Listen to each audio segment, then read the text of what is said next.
In a quiet, forgotten village nestled deep in the heart of the forest, there was an old mansion known as the Blackwood Estate.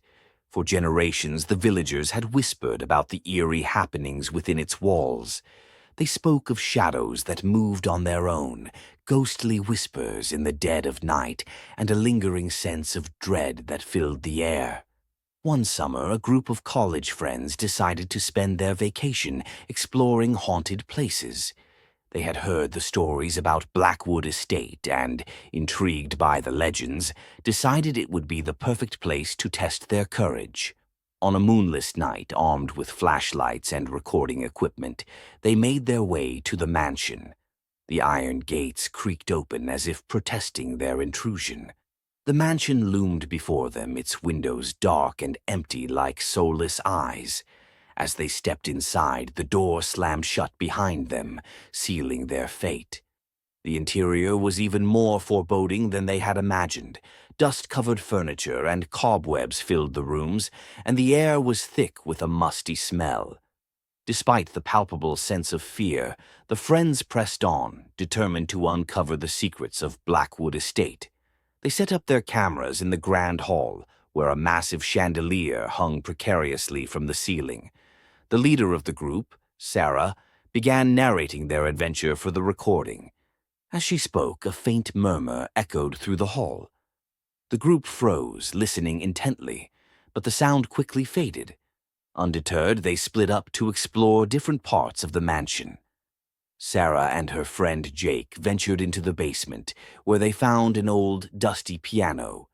Curious, Jake pressed a few keys, and a haunting melody filled the air. Suddenly a chill ran down their spines as they heard the faint sound of a woman sobbing. Meanwhile, upstairs, Mark and Lisa explored the bedrooms. They stumbled upon a diary belonging to the mansion's last resident, Eliza Blackwood.